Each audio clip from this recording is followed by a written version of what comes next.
یہ امتحانات کڑے کون کون سے امتحان ہیں جن سے انسان گزرتا ہے، جس کا میں نے کہا ہے کامل مرقع ہے حضرت ابراہیم علیہ السلام کی شخصیت، ان کی زندگی۔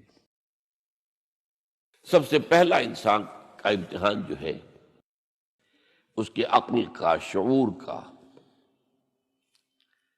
اس کے فہم کا، اس کی فطرت کا، اس کی جبلت کا، وہ کیا ہے؟ اس دنیا میں آنکھیں کھولنے کے بعد اللہ تعالی پر ایمان لاتا ہے یا نہیں؟ اللہ کو پہچانتا ہے کہ نہیں؟ میرا خالق کون؟ میرا مالک کون؟ میرا پیدا کرنے والا کون؟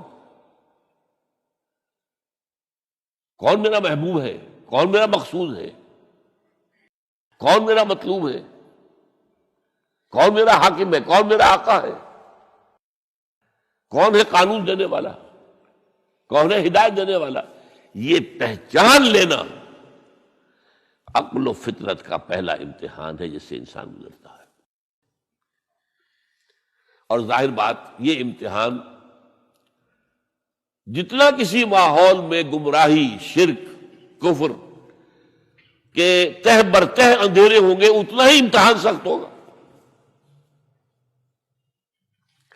آپ مسلمانوں کے ماحول میں رہ رہے ہیں تو ٹھیک ہے، مسلمان بھی اب دنیا پرست بن گئے ہیں یا جو بھی آپ کہیں، حقیقی مسلمان تو دیکھنے کو نہیں ملتا، پھر بھی بہرحال اسلام تو ہے نا یہاں، کسی نہ کسی دیکھ کو تو چیز کو تو اللہ یاد آ جاتا ہے، کبھی نہ کبھی تو کسی کی بات ہی دل میں اتر جاتی ہے، کوئی اللہ کا بندہ جو ہے خلوص و اخلاص سے کہتا ہے بات اور وہ آپ کے دل میں اتر گئی۔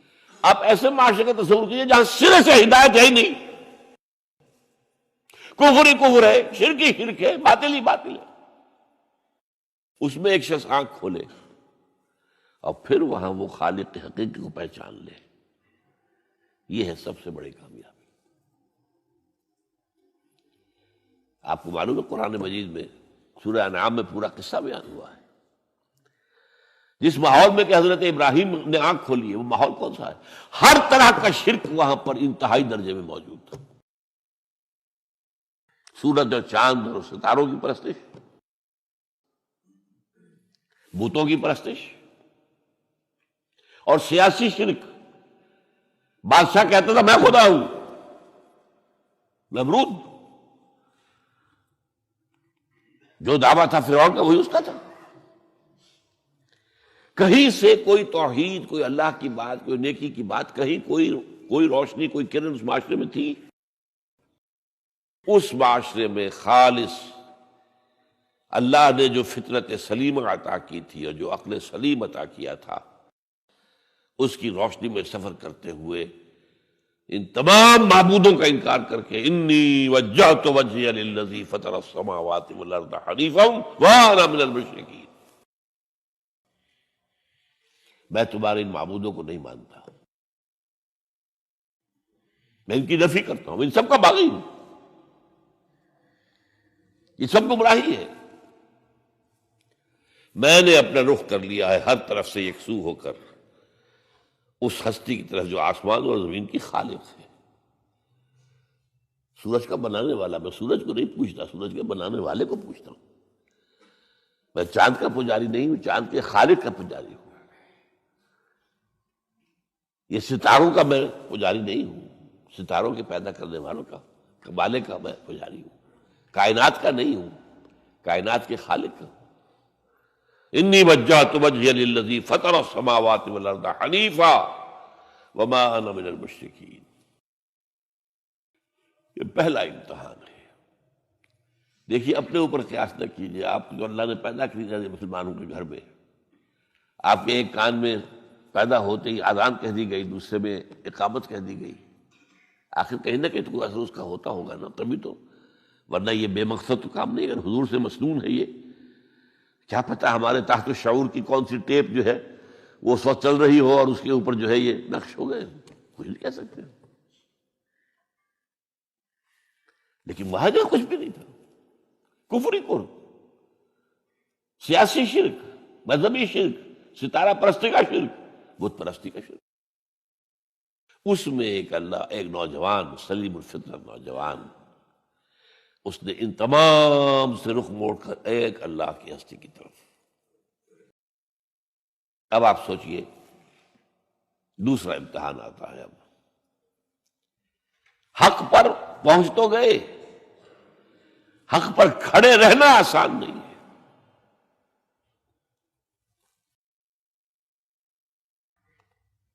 اس کے لیے امتحانات آئیں گے، آزمایا جائے گا۔ الف لام میم احسب الناس ان یترکوا ان یقولوا آمنا وهم لا یفتنون وَلَقَدْ فَتَنَّا الَّذِينَ مِن قَبْلِهِمْ فَلَيَعْلَمَنَّ اللَّهُ الَّذِينَ صَدَقُوا وَلَيَعْلَمَنَّ الْكَاذِبِينَ۔ ہم تو آزماتے ہیں، پھر تم نے کہہ تو دیا ربی اللہ، اچھا آپ دیکھتے ہیں تمہیں جانچیں گے، پرکھیں گے، امتحان دیں گے تمہارا۔ وہ امتحان کیا تھا؟ اسی کو کہا نا سورۃ حامیم سجدہ، ان الذین قالوا ربنا اللہ ثم استقاموا، بے شک وہ لوگ جنہوں نے کہا ہمارا رب اللہ ہے اور پھر جم گئے۔ یہ جم جانا جو ہے اس استقامت میں قیامت مضمر ہے۔ سب سے پہلے گھر میں جنگ ہوئی، باپ کہتا ہے ابراہیم کیا؟ اراغب انت عن آلہتی یا ابراہیم، اے ابراہیم یہ کیا، تم میرے آلہہ، میرے جو معبود ہیں ان سے تم نے روگردانی کر دی ہے۔ اور ابراہیم سمجھا رہے ہیں یا ابت، ابا جان، انی قد جانی من العلم ما لم یاتک فاتبعنی اہدک صراطا سویا۔ ابا جان میرے پاس وہ علم آیا ہے جو آپ کے پاس نہیں آیا، مجھے اللہ نے وحی کے ذریعے سے ہدایت کاملہ عطا کر دی ہے، تو آپ کو میری پیروی کرنی پڑے گی۔ دیکھیے بات الٹی ہو رہی ہے، وہ باپ ہے تم بیٹے ہو، وہ کہہ سکتا ہے میں نے اپنے یہ بال دھوپ میں سفید کیے، تم کل کے بچے، آج تم مجھ سے مانگ رہے ہو، مطالبہ کر رہے ہو۔ دلیل پہلے دے دی ہے، یا ابت انی قد جانی من العلم ما لم یاتک، وہ علم کا وہ شعبہ آپ کے پاس ہے ہی نہیں جو اللہ نے مجھے وحی کے ذریعے سے دے دیا ہے، لہٰذا آپ کو میری پیروی کرنی ہوگی۔ یا ابت لا تعبد الشیطان، ابا جان دیکھیں شیطان کی پیروی نہ کیجیے، انہ کان للرحمن عصیا، وہ تو رحمان کا بڑا گنہگار تھا، سرکش تھا، باغی تھا۔ یا ابت انی اخاف ان یمسک عذاب من الرحمن فتکون للشیطان ولیا، ابا جان مجھے بڑا اندیشہ ہے کہ آپ کہیں اللہ کی نگاہ میں شیطان کے ساتھیوں میں شمار نہ ہو جائیں اور پھر آپ پر اللہ کا عذاب نہ آ جائے۔ لیکن جواب کیا دیا باپ نے؟ اراغب انت عن آلہتی یا ابراہیم لئن لم تنتہ لارجمنک واہجرنی ملیا، اے ابراہیم میرے آلہہ، میرے معبودوں سے روگردانی کر رہا ہے، باز نہیں آؤ گے سنسار کر دوں گا، پتھر مار مار کے ہلاک کر دوں گا، اور نکل جاؤ، دفع ہو جاؤ میری نگاہوں کے سامنے سے۔ وہ فطرت سلیمہ کا حامل نوجوان کیا کہتا ہے؟ قال سلام علیک، اچھا ابا جان آپ پر سلامتی ہو، میں قال سلام علیک، میں جاتا ہوں، گھر چھوڑ کے جا رہا ہوں، لیکن میں اپنے رب سے آپ کے لیے دعا کروں گا کہ وہ آپ کو ہدایت دے، وہ مجھ پر بڑا مہربان ہے، مجھے امید ہے کہ وہ میری اس دعا کو رد نہیں کرے۔ اب اس سے ذرا آگے بات بڑھی، ابراہیم سوچتے ہیں کہ ان لوگوں کے اوپر کوئی تیشہ زوردار مارنا ہوگا، یہ جاگنے کو تیار نہیں ہے۔ میں ان سے کہتا ہوں تو ہاں کہتے ہیں، ہاں ٹھیک تو کہہ رہے ہو تم، لیکن نہیں بھائی یہ ہمارے آباء و اجداد کا دین ہے، اس پہ چلے آ رہے ہیں، کیسے چھوڑ دیں ہم؟ بات تو تمہاری ٹھیک لگتی ہے ابراہیم، تم بات تو صحیح کر رہے ہو، لیکن سورہ عنکبوت میں فرمایا مودۃ بینکم فی الحیات الدنیا، حضرت ابراہیم نے کہا تم اپنے دنیا کی زندگی کی محبتوں کی وجہ سے جکڑے ہوئے ہو، ورنہ تمہیں معلوم ہے میں نے کھول دیا تم پر کہ یہ سب بکواس ہے، یہ تمہارے عقائد جو ہیں بے بنیاد ہیں، لیکن دنیاوی محبتیں یہ تعلق جو ہے تمہیں کھڑا کیے ہوئے ہے۔ جب انہوں نے دیکھا کہ ان پر وہ اقبال کا شعر ہے کہ پھول کی پتی سے کٹ سکتا ہے ہیرے کا جگر، مرد ناداں پر کلام نرم و نازک بے اثر۔ مرد ناداں پر کلام نرم و نازک، اس کے اوپر تو وہ ہتھوڑا چلانا پڑتا ہے، وہ ہتھوڑا چلانے کی سوچی۔ ان کا کوئی تہوار آ رہا تھا جس میں جا کے باہر میدان میں جا کے کوئی پوجا کرنی تھی کسی خاص ستارے کی، اور پورا شہر خالی ہو جانا تھا۔ حضرت ابراہیم نے کہا میری طبیعت تو ٹھیک نہیں، میں تو آپ لوگوں کے ساتھ نہیں جاؤں گا، آپ جائیے۔ سب چلے گئے، پورا شہر خالی ہو گیا۔ اب انہوں نے ہاتھ میں ہتھوڑا لیا، وہ بت خانے میں گھس گئے اور سب بتوں کو توڑ کے چورا چورا کر دیا۔ لیکن طبیعت میں ایک عجیب قسم کا ایک مٹھاس والا مزاح تھا، تو اس ایک سب سے بڑے بت کو چھوڑ دیا اور اس کے کندھے پر وہ تیشہ رکھ دیا۔ اب جو وہ رات کو واپس آئے ہوں گے، آپ سوچئے ذرا، آج بھی ہندوستان کے شہر متھرا میں یا بنارس میں کہیں بتوں کے ساتھ کے کوئی حشر کر دے تو کیا قیامت آئے گی۔ کیا کیا؟ من فعل ھذا بآلہتنا، کون ہے وہ جس نے ہمارے معبودوں کا یہ حشر کیا ہے؟ بہت کچھ کر کے کچھ لوگ ہاں ہم سنتے تھے، ایک نوجوان جو ہے وہ کچھ ان کا ذکر کیا کرتا تھا ان بتوں کا کہ ان میں کچھ نہیں ہے، کچھ نہیں ہے، کچھ باغیانہ خیالات کا اظہار کیا کرتا تھا وہ ابراہیم۔ بلاؤ، حاضر کیا گیا۔ یا ابراہیم انت فعلت ھذا، کیا اب تم نے یہ؟ مجھ سے کیا پوچھنا، اس بڑے بت سے پوچھو، اس سے پوچھو، بھائی سارے ٹوٹے ہوئے، یہ سالم کھڑا ہے۔ اور نمبر دو، جسے کہتے ہیں پولیس کی اصطلاح میں آلہ واردات، قتل کیا تھا تو کس چیز سے کیا تھا وہ بھی برآمد ہو گیا، وہ چھری بھی مل گئی ہے، اس پر خون کے دھبے ہی ہیں۔ اور آج تو آپ کو معلوم ہے کہ خون کے قطرے سے بھی پتہ چل جاتا ہے کہ کس کا خون تھا، جینیٹکس کے ذریعے سے۔ تو اس نے کیا ہوگا کہ ابراہیم وقل کے ناخن لو، ان سے پوچھے یہ بات کرتے کوئی؟ اف لکم، تف ہے تم پر، تم پوچھتے ہو ان کو جو بات تک نہیں کر سکتے، جو اپنا دفاع نہیں کر سکتے، جو اپنے آپ کو بچا نہیں سکتے۔ ایک عام انسان بھی دفاع کرتا ہے اپنا۔ فرجعوا الی انفسہم، اب انہوں نے اپنے اندر دلوں کی طرف دھیان کر کے سوچا کہ واقعی ابراہیم صحیح کہتا ہے، لیکن پھر لوٹے، پھر وہ عصبیت، پھر وہ آباء و اجداد کے ساتھ تعلق، پھر وہ معاشرتی نظام۔ انہوں نے کہا بس اس کو قتل کرو، اب اس کو ختم کر دو۔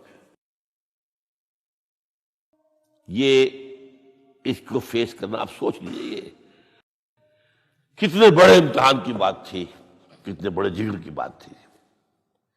اچھا چونکہ وہاں نظام بھی تھا، بادشاہ کے دربار میں حاضری ہو گئی۔ ابراہیم ہم نے سنا تم ہمارے سوا کسی کو خدا مانتے ہو؟ جی ہاں، کون ہے وہ خدا؟ فرمایا میرا رب وہ ہے جو زندہ رکھتا ہے اور مارتا ہے، ربی الذی یحیی و یمیت۔ قال انا احیی و امیت، میں بھی زندہ رکھتا ہوں اور مارتا ہوں۔ فوراً جو ہے حکم دیا، جیل خانے سے 2 قیدیوں کو بلایا، ایک کی گردن اسی وقت مار دی، دیکھو میں نے مروا دیا کہ نہیں، ہے نہیں میرے پاس اختیار، اور ایک کا جان اسے چھوڑ دی، تو میں خدا ہوا کہ نہیں؟ حضرت ابراہیم نے سمجھ لیا کہ اب یہ جس قسم کی کچھ بحثی میں آ گیا ہے، یہاں بھی کوئی ہتھوڑا چلانا پڑے گا۔ فرمایا فإن اللہ یاتی بالشمس من المشرق فأت بہا من المغرب، میرا رب وہ ہے جو مشرق سے نکالتا ہے سورج کو، تم خدا ہو تو ذرا مغرب سے نکال کے دکھاؤ۔ فبہت الذی کفر، تو وہ جو کافر تھا مبہوت ہو کر اب کیا کہ آئیں بائیں شائیں، فبہت الذی کفر۔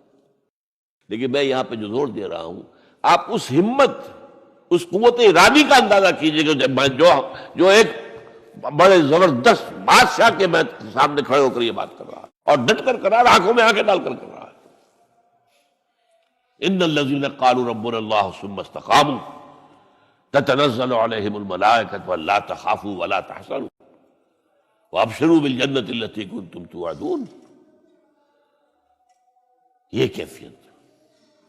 تو پہلا امتحان تو ہے ان مادی غلافوں میں لپٹے ہوئے ہونے کے باوجود حق کو پہچان لینا.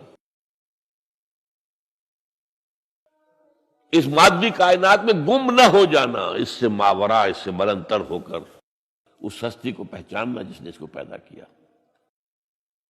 انی وجہت وجہی للذی فطر السماوات والارض حنیفا وما انا من المشرکین. پھر اس پر قائم رہنا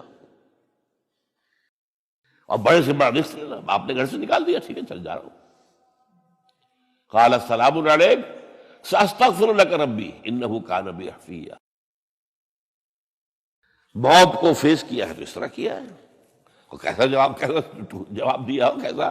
میں نے کہا ایک مذاق کا انداز تھا ان کے عمل میں کہ اس سے پوچھو ایک صحیح سالم کھڑا باقی ٹوٹے ہوئے تو کرنے والا یہ سرکمسٹانشل ایویڈنس کیا ہوتا ہو. آج بھی آپ کے ہاں مقدمات کے اندر ایک سرکمسٹانشل ایویڈنس بھی تو ہوتا ہے نا، حالات، قرائن کی کیا گواہی ہے. تو وہ سالم میں باقی سب ٹوٹے ہوئے. دوسرے یہ کہ آلہ جو ہے اس کے پاس سے برآمد ہو رہا ہے، اس کے کندھے پر رکھا ہوا. اور پھر یہ کہ بادشاہ کے دربار میں جا کر جس طرح اس کو انکار کیا ہے اس کی خدائی کا. ان کا ٹھیک ہے، اس کو تو اب زندہ آگ میں ڈالو اور یہ گر جائے، ختم کر دو، اس کو بسم کر دو. اچھا، اس کے لیے تیاریاں کی گئی ہیں. سورہ صافات میں اس کا ذکر موجود ہے. تو اب حضرت ابراہیم دیکھ رہے ہیں کہ میرے لیے آگ کا الاؤ تیار ہو رہا ہے بہت بڑا. ایک اوپر مچان بنائی گئی ہے جہاں سے کہ ان کو پھینکنا ہے آگ میں. سب ہو رہا ہے. وہ سب یہ کس لیے کر رہے تھے؟ یہ نوجوان کے ہوش ٹھکانے آ جائیں گے جب آگ دیکھے گا سامنے. ابھی تو کوئی آیا نہیں نا امتحان اس پر. اسی لیے قرآن میں آیا ہے کہ ہم نے ان کو ناکام کر دیا جنہوں نے کہ یہ آزمائش ڈالی تھی. حضرت ابراہیم کود گئے. اقبال کہتا ہے بے خطر کود پڑا آتش نمرود میں عشق، عقل ہے محو تماشائے لبے بام ابھی. دیکھیے یہ دو عقلیں ہیں، یہ سمجھ لیجیے. ایک عقل وہ ہے جو پہچان لے، ایک عقل وہ ہے جو آگے چلنے سے روکے. دیکھو دماغ ٹھیک نہیں تمہارا، کیا کر رہے ہو؟ اپنی جان سے کھیل رہے ہو، جان سے چلے جاؤ گے. تو عقل جو ہے ایک معنی میں وہ حقیقت کو پہچاننے میں مددگار ہے، اگرچہ منزل تک نہیں پہنچا سکتی. گزر جا عقل سے آگے کہ یہ نور چراغ راہ ہے، منزل نہیں ہے. پاس چراغ رکھا ہے تو روشنی تو ہو جائے گی نا، کچھ نہ کچھ دکھا دے گی. بس یہ چراغ راہ ہے، یہ آخری منزل تک عقل نہیں پہچان سکتی. یہ تو فطرت انسانی ہے، قلب ہے، روح انسانی ہے، وہ پہچانتی ہے. اور عقل گو آستان سے دور نہیں، اس کی قسمت میں پر حضور نہیں، حاضری نہیں ہوتی وہاں. اللہ تک پہنچانے والی شے عشق ہے، اللہ کی محبت ہے. آگے چلنے سے تو عقل روکتی. عقل کا لفظ جو ہے وہ اس سے پہلے یقیناً کئی مرتبہ میں نے یہاں پہ بیان کیا ہوگا. عقل کے معنی ہے روکنے والی. یہ جو سعودیز جو ہے وہ اپنے سروں کے اوپر ایک باندھتے ہیں، کوئی سنہری رنگ کا ہوتا ہے، کچھ ہوتا ہے اس رومال کے اوپر. اس کو اقال کہتے ہیں، اقال. یہ ان کی پرانی بدویانہ، جب ان کو کھانے پینے کو بھی نہیں ملتا تھا، بھوکے پیاسے ننگے پاؤں ننگے بدن رہتے تھے، اس وقت ایک رواج ہے.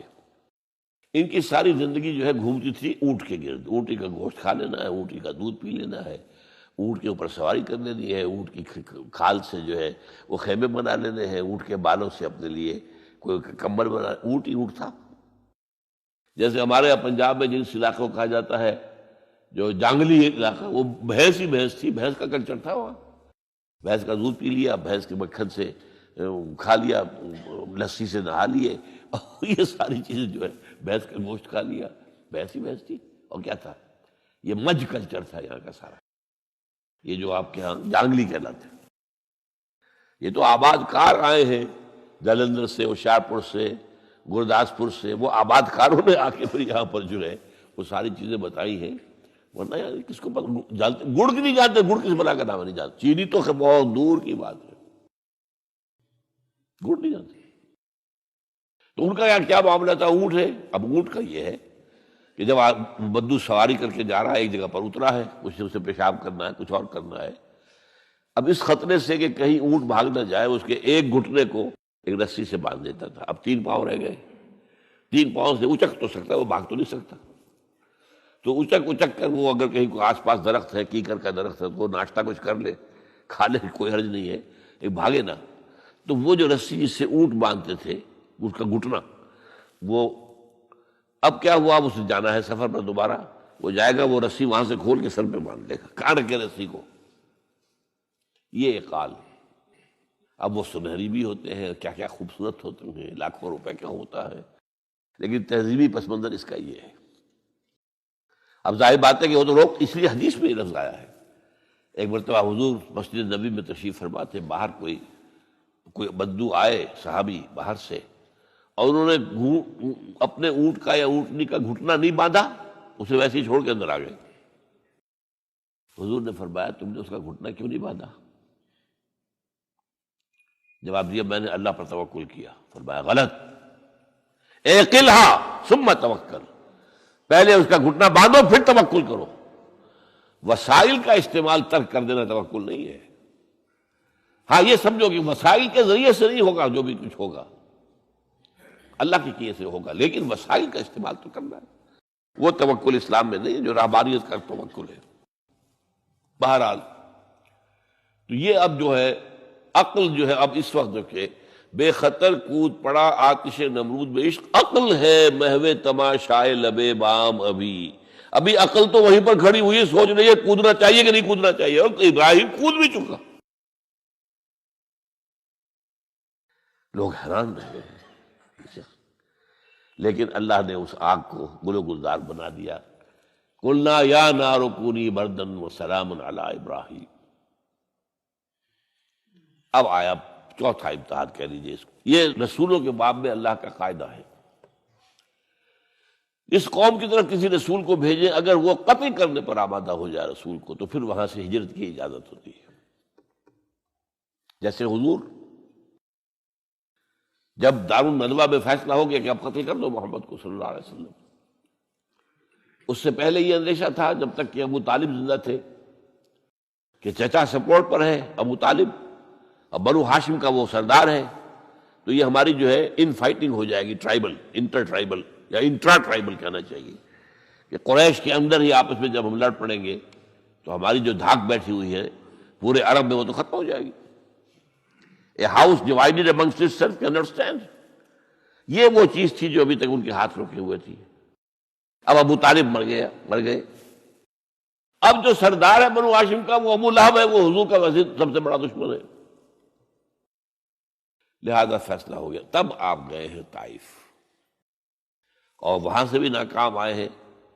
اس کے بعد یہ ہے کہ باقی سب صحابہ کو آپ نے اجازت دے دی چلے جاؤ مدینے، لیکن ابھی آپ منتظر رہے جب تک کہ ایکسپریس پرمیشن نہ آئے، رسول اپنی جگہ چھوڑ نہیں سکتا۔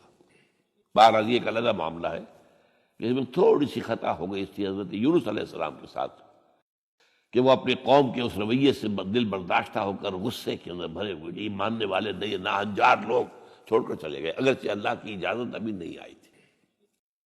یہی وجہ ہے اللہ نے انہیں سزا دی، مچھلی کے پیٹ میں رہے، وہاں وہ استغفار کرتے رہے، لا الہ الا انت سبحانک انی کنت من الظالمین۔ پھر اس ویل مچھلی نے اگل دیا ان کو، اور ساحل کے اوپر رہے، اس کا پورا ذکر ہے قرآن مجید میں۔ بہرحال تو یہ اب معاملہ آ گیا وطن کو چھوڑنے کا، لہذا ہجرت کی۔ اب ان قال انی ذاہب الی ربی سیہدین، ٹھیک ہے تم لوگوں کا حال یہ ہے، میں نے تمہیں ہر طرح سمجھایا، نرم بھی سمجھایا، گرم بھی سمجھایا، تمہارے اوپر ہتھوڑے بھی برسائے اور پھول بھی برسائے، تم کسی طرح ماننے والے نہیں ہو، اب تم میری جان کے دشمن بن گئے ہو، تو ٹھیک ہے پھر میں جاتا ہوں۔ انی ذاہب اللہ ربی سیہدین رب ہب لی من الصالحین. ایک دعا اور نکل آئی اس وقت دل سے، اے اللہ مجھے صالح اولاد عطا فرما. 80 برس سے تجاوز ہو چکی تھی عمر، اولاد نہیں تھی. آپ کے اپنے خاندان سے تھی جو اہلیہ تھی سارہ رضی اللہ تعالی عنہ، بانجھ نہیں ہے، اولاد نہیں ہوئی، اللہ کی مرضی. بہرحال حضرت ابراہیم کے ساتھ ہجرت کرنے والوں میں حضرت سارہ بھی تھی آپ کی اہلیہ، حضرت لوط بھی تھے آپ کے بھتیجے، اور حضرت لوط کی اہلیہ بھی تھی. یہ اہلیہ جو ہے لوط کی، یہ مومنہ تھی، یہ ساتھ انہوں نے ہجرت کی ہے. بعد میں جب انہیں اللہ تعالیٰ کے حکم سے حضرت ابراہیم نے بھیج دیا سدوم اور عامورہ کی بستیوں کی طرف، تو وہاں شاید معلوم ہوتا کوئی اور شادی کی ہے، وہ کافرہ رہی اور اس نے جو ہے حضرت لوط کے ساتھ جو ہے خیانت کا معاملہ کیا، وہ ایک علیحدہ معاملہ ہے. بہرحال اس وقت جو دعا کی رب ہب لی من الصالحین، اس کے جواب میں اللہ نے فوراً ہم نے اسے ایک غلامن فبشرناہ بغلام حلیم، ہم نے انہیں بشارت دے دی ایک بہت ہی بردبار حلیم الطبع متحمل مزاج بیٹے کی. یہ اسماعیل کی تعریف ہے. نوٹ کر لیجیے گا، دوسرے بیٹے ہوئے حضرت سارہ کے بعد میں، ان کو کہا گیا ہے غلام علیم عالم. حضرت اسماعیل کے لیے کہا گیا ہے غلام حلیم، بہت بڑے حلیم، متحمل مزاج، بہت بادشاہ. اس کا بھی تھوڑی سی داستان بیان کر دوں. حضرت سارہ کہاں کہ یہاں اولاد نہیں تھی. حضرت ابراہیم ہجرت کر کے آئے تھے، کہاں سے پیدا کہاں ہوئے تھے؟ شہر یہ جو عراق کا اس وقت کا سب سے بڑا شہر تھا، صدر مقام تھا، وہاں پیدا ہوئے تھے. وہاں سے ہجرت کر کے کہاں آئے؟ شام میں علاقہ، خاص طور پر فلسطین کا جو ہے کنعان، یہاں آ کر آپ نے ڈیرا اپنا جما لیا. اور اس کے قریب میں ہی 2 بستیاں تھیں جہاں پر کہ وہ سوڈومی والا معاملہ جو ہے آپ کو معلوم ہے، بدترین جو ہے گندگی تھی ان کے اندر، جہاں حضرت لوط علیہ السلام کو بھیجا. پھر انہوں نے ایک سفر کیا مصر کا. اس کی وجہ بھی سمجھ لیجئے، مصر میں اس وقت جو خاندان حکمران تھا وہ عرب تھا اصلا، وہ مصری نہیں تھے، وہ فرائضہ نہیں تھے، وہ مصر کے تھے، عرب سے آ کر لوگوں نے قبضہ کیا تھا. تو حضرت ابراہیم وہاں گئے، وہاں ان کی بڑی پذیرائی ہوئی. ایک حادثہ سا بھی ہوا کہ یہ اندیشہ تھا کہ کہیں حضرت سارہ بہت خوبصورت تھی، تو کوئی بادشاہ جو ہے، وہ بادشاہوں کے اپنے انداز ہوتے ہیں، تو کوئی جو ہے کوئی غلط حرکت نہ کرے. تو کہا کہ سارہ سے کہا کہ میں جب یہ مجھ سے پوچھے گا یہ کون ہے تو میں کہہ دوں گا میری بہن ہے. نہیں میں کہوں بیوی تو پھر تو وہ کہے گا ٹھیک ہے پھر یہ اب میں لیتا ہوں اس کو، بہن ہے. بہرحال اس میں جو بھی ہوا، اللہ تعالیٰ نے حضرت سارہ کی عزت بھی بچائی. وہ معجزہ دیکھا حضرت ابراہیم کی طرف سے جو اللہ نے پیش کیا، جیسے حضرت سارہ کو مصر کے بادشاہ کی اس غلط نیت سے بچائے رکھا. پھر اس شخص نے جو ہے اپنی بیٹی ہاجرہ یہ خدمت میں پیش کی. یہ ہاجرہ کنیز نہیں تھی، یہ اصل میں یہودیوں نے مشہور کر دیا ہے. یہودی کہتے ہیں کہ اصل بیوی تو تھی حضرت سارہ، اور سارہ کے ہاں اولاد بعد میں ہوئی ہے، وہ ہے اسحاق کے بیٹے ہیں یعقوب کی اولاد ہم ہیں، تو اصل تو ابراہیم کی اولاد ہم ہیں. ہاجرہ جو ہے تو کنیز تھی، لوڈی تھی، لہذا اس کی وہ عزت ہی نہیں. اسماعیل تو وہ عزت ہی نہیں، اسماعیل کا وہ مقام ہی نہیں. یہ یہودیوں کا قول ہے. لیکن وہ اصل میں کنیز نہیں تھی، وہ بیٹی تھی، شہزادی تھی. بلکہ تاریخ نے اپنے آپ کو پھر دہرایا ہے کئی ہزار سال بعد. حضور نے صلح حدیبیہ کے بعد جب خطوط لکھے ہیں دعوتی بادشاہوں کے نام، شہنشاہ ایران، شہنشاہ روم، مقوقس مصر، نجاشی حبشہ، خطوط لکھے، تو مقوقس جو ایک طرح کا بادشاہ تھا، پیٹریارک تھا، جو الیگزینڈریا کا، اس نے اکرام کیا حضور کے جو سفیر تھا، ان کا بڑی عزت کی، احترام کیا. اور پھر حضور کی خدمت میں 2 جو ہے خواتین کو بھی بھیجا اب اس زمانے میں یہی رواج دنیا کے اندر چلتے تھے. اور یہ گھوڑا بھیجا دلدل، وہ جو حضور صلی اللہ علیہ وسلم کا بہترین گھوڑا تھا. تو انہی میں سے ایک کنیز جو ہے ان سے حضور نے نکاح کیا، ماریہ قبطیہ. اور ماریہ قبطیہ سے اللہ نے اولاد دی حضور کو عمر کے آخری درجے میں. حضرت ابراہیم نام رکھا ان کا. نوٹ کیجیے، سائیکل مکمل ہو رہا ہے. ابراہیم گئے تھے مصر، وہاں سے ہاجرہ آئی اور اس سے اسماعیل ہوئے، اسماعیل سے یہ ساری نسل چلی، محمد پیدا ہوئے. محمد کے نکاح میں پھر مصر سے آئی ہوئی ایک خاتون آئی ہے ماریہ قبطیہ، ان سے جو پیدا ہوئے ان کا نام ابراہیم رکھا. تو یہ گویا کہ یہ ایک عجیب سائیکل ہے. بہرحال لیکن جب حضرت سارہ نے دیکھا کہ میرے ہاں تو اولاد نہیں ہو رہی، تو حضرت ابراہیم سے کہا کہ میں آپ ہاجرہ کے ساتھ آپ جو ہے زر و شوقت معاملہ قائم کر لیجئے، تو اللہ آپ کو ان کے ذریعے سے اولاد دے دے. مجھے تو امید نہیں ہے کہ میرے ہاں اولاد ہو. تو اس پر حضرت ابراہیم نے ان کے ساتھ وہ رشتہ قائم کیا اور اللہ نے اسماعیل جیسا بیٹا دے دیا. اب اللہ تعالیٰ نے حکم دیا ہاجرہ اور اپنے اس بیٹے کو لے جاؤ اور جاؤ وہاں بواد غیر ذی زرع، جاؤ وہاں حجاز کی اس وادی کے اندر، وادی غیر ذی زرع، وہاں ان کو چھوڑ دو. اب یہ امتحان دیکھیے، توکل کا امتحان. حضرت ابراہیم لے آئے، کوئی متنفس نہیں، کوئی گھاس تک پیدا نہیں ہو رہی. کوئی درخت کا ہونا تو اور بڑی بات ہے کہ کہیں کھجور کا درخت ہو یا کوئی اور درخت بھی نہیں. پانی نہیں، پانی کا ایک مشکیزہ تھا ابراہیم کے پاس، وہ چھوڑ دیا. کچھ کھجوریں تھیں وہ دے دی اور چلے. حاجرہ پوچھتی ہمیں کس کے پاس سارے چھوڑ کے جا رہے ہیں؟ کہنے لگے اللہ کے. یہ ہے توکل، اللہ کا حکم ہے.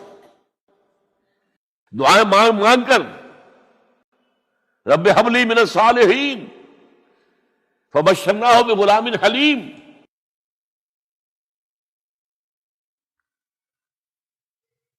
اب وہ بچہ آتے رہتے تھے، چکر لگاتے تھے. فلما بلغ معه السعی، جب وہ بچہ اسماعیل ان کے ساتھ بھاگنے دوڑنے کے قابل ہو گیا، کاموں میں ہاتھ بٹا رہا ہے، 13 برس کی عمر ہو گئی ہے، نوجوان. اب اندازہ کیجئے 100 برس کی عمر، بوڑھا آدمی، اولاد اب تک ہوئی نہیں تھی. یہ ایک اولاد مانگ مانگ کر دعا سے اللہ سے لی ہے. اب آخری امتحانات، اس سے آگے کوئی امتحان نہیں ہے. اس بوڑھے شخص کی نخل تمنا ہری ہو رہی تھی اپنے بیٹے کو دیکھ کر. فلما بلغ معه السعی قال یا بنی انی اری فی المنام انی اذبحک فانظر ماذا تری. کہتے ہیں حضرت ابراہیم بیٹے، میں مسلسل دیکھ رہا ہوں خواب میں کہ میں تمہیں ذبح کر رہا ہوں. تو دیکھو، غور کرو، تمہاری رائے کیا ہے؟ نبی کا خواب بھی وہی ہوتا ہے، اس میں کوئی شیطنت جو ہے، کوئی شیاطین جن و انس کی کوئی مداخلت نہیں ہو سکتی. پھر یہ کہ پے بپے 3 دن یا بنی انی اری فی المنام انی اذبحک فانظر ماذا تری. اب جواب سنیے، وہ حلیم. یا ابت افعل ما تؤمر ستجدنی انشاءاللہ من الصابرین. ابا جان کر گزریے جو آپ کو حکم ہو رہا ہے. تومر ابرتا نہیں، تومر حکم ہو رہا ہے. جب 3 دفعہ آپ کو یہ حکم ہو گیا اللہ کی طرف سے تو پھر دیر کاہے پہ؟ یا ابت افعل ما تؤمر ستجدنی انشاءاللہ من الصابرین. آپ مجھے انشاءاللہ صابر پائیں گے. یہ وہ صابر اور حلیم ہونے کی شان ہے، جان دینے کے لیے تیار. اب یہاں بھی دیکھیے کہ یہودیوں نے اتنی تحریفیں کی ہیں. وہ ذبیح اللہ حضرت اسحاق کو کہتے ہیں. یہ بعد میں حضرت اسحاق پیدا ہوئے، 13 سال بعد، 100 برس کی جب عمر تھی حضرت ابراہیم کی تب ہوئے. اب وہ کہتے ہیں کہ ذبیح اللہ جو ہے وہ اسحاق ہے. یہ اسماعیل تھے۔ مروا پہاڑی، جو مروا اور یہ موریا، وہاں پر بھی انہوں نے ایک پہاڑی کا نام رکھ دیا مروا۔ وہ کہتے ہیں یہاں پر اسحاق کو ابراہیم نے ذبح کرنے کی کوشش کی، سب بکواس۔ ایک بڑی عمدہ کتاب مولانا فراہی رحمۃ اللہ علیہ کی تھی، عربی، پھر اس کا ترجمہ ہوا، الرأی الصحیح فی من هو الذبیح۔ عربی میں کتاب تھی کہ ذبیح کون تھا، اسماعیل یا اسحاق، اس کے بارے میں صحیح رائے کیا ہے، یہ اس کتاب کا موضوع ہے۔ تو انہوں نے تورات کے حوالے سے ثابت کیا ہے۔ اصل میں ہوتا کیا ہے، چور لاکھ چیزیں چھپا بھی جائے اپنی تو کہیں نہ کہیں کلو چھوڑ جاتا ہے۔ آخر تفتیش ہوتی ہے، پولیس والے بھی جانتے ہیں کہیں نہ کہیں سے کوئی نہ کوئی کلو جو ہے، اب ساری چیزوں کو سمیٹنا مشکل ہوتا ہے اس کے لیے، تو اس کے اندر وہاں کلو موجود ہے۔ اسحاق اس کے تورات کے اندر جس سے ثابت ہوتا ہے، انہوں نے ثابت کیا۔ الرأی الصحیح فی من هو الذبیح، اس کا میں نے ترجمہ شائع کیا تھا جب میں نے ابتدا کی ہے لاہور میں آ کر اپنے کام کی 1965 میں، تو دارالاشاعت الاسلامیہ میں نے قائم کیا تھا اپنا ایک دارالاشاعت پبلشنگ ہاؤس، اس سے وہ کتاب شائع کی تھی میں نے۔ اب بھی وہ چھپتی ہے، اب وہ اور پبلشر ہیں ان کے، وہ چھاپ رہے ہیں۔ بہرحال تو حضرت اسماعیل جو ہے وہ ذبیح اللہ ہے، اللہ نے جب لٹا دیا، فلما اسلما وتلہ للجبین۔ اب یہاں پر ذرا نوٹ کیجئے، اسلما، جب دونوں نے اسلام کا مظاہرہ کیا، وہ جو میں نے کہا تسلیم، سر تسلیم خم ہے جو مزاج یار میں آئے۔ بوڑھا باپ چھری لے کر تیار ہو گیا ہے، اور جوان بیٹا گردن ڈال کر بس صرف ایک احتیاط کی ہے کہ پیشانی کے بل لٹایا ہے تاکہ چہرہ سامنے نہ رہے، بس اتنی بات۔ چھری چلاتے ہوئے چہرہ اوندے بولتا اللہ للجبین، پیشانی کے بل انہوں نے لٹا دیا اور پھر چھری چلائی۔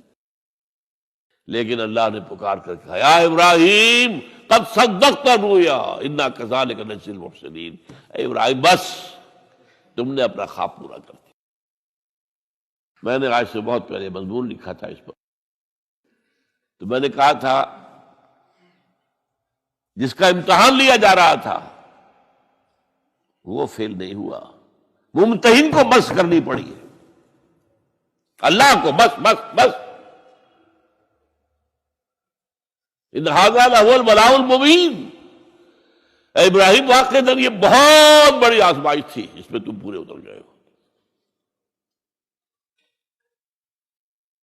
یہ میں نے آپ کے سامنے زندگی کا جو پورا ایک نقشہ ہے ابراہیم کا، ہر قدم پر امتحان، ہر قدم پر امتحان، ایک سے ایک کڑا امتحان، ایک سے ایک بڑا امتحان، اور آخری امتحان یہ تھا، ان ھذا لھو البلاء المبین۔ جب ممتحن یہ کہتے بھائی بات تو بہت پرچہ واقعی میں نے بہت مشکل سیٹ کیا تھا، کمال ہے تم نے بہت عمدہ حل کیا، تو اس سے بڑی شاباش کیا ہوگی۔ لیکن اس کے ساتھ یہ ہے کہ اب اگلا موضوع آ رہا ہے میرا، جہاں تک تو معاملہ آ گیا، یہ قربانی جو ہے اس کو پھر ہمیشہ کے لیے اب سنت ابراہیم کے طور پر جا باقی رکھا گیا۔ عین اس وقت جنت سے ایک میڈا ان کی جگہ آ گیا۔ حضرت اسماعیل کو کوئی قدم نہیں پہنچی، کچھ بھی نہیں، میڈا ذبح ہو گیا۔ اور وہ قربانی ہے جو آج پوری دنیا میں اس وقت سے لے کر ترکنا علیہ فی الآخرین، ہم نے اس کی یہ یاد ہے، یہ قربانیاں جو آپ دیں گے یہ کیا ہے؟ حضور سے پوچھا گیا ما ھذی الاضاحی یا رسول اللہ، اے اللہ کے رسول یہ اضاحی کیا ہے، یہ کیا ہے، یہ جو ہم قربانیاں دیتے ہیں کیا ہے؟ قال سنت ابیکم ابراہیم، یہ تمہارے باپ ابراہیم کی سنت ہے۔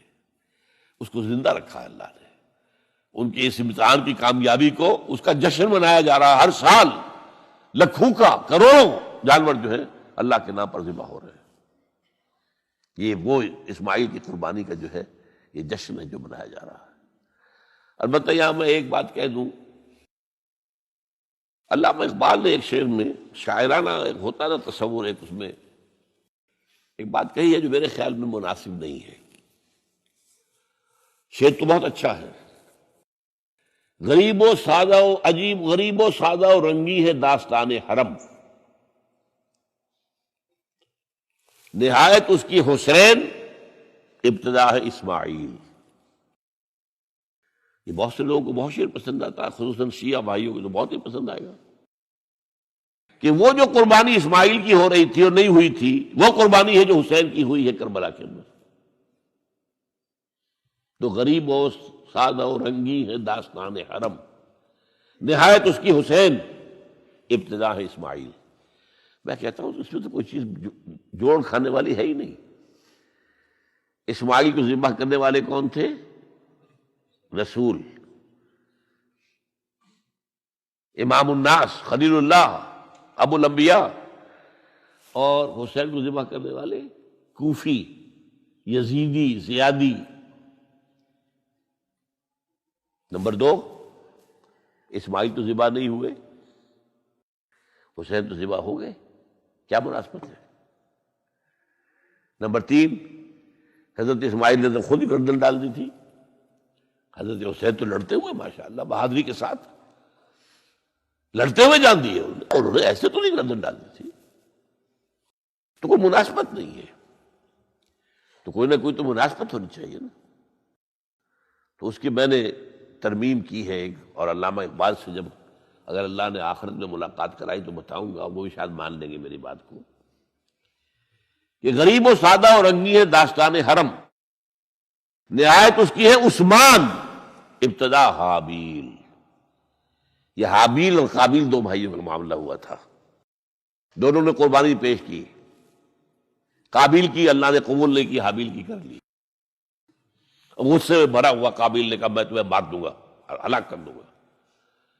انہوں نے کہا بھائی جان اب یہ تو اللہ کا کام ہے، کس کی قربانی اس نے قبول کی، کس کی نہیں کی۔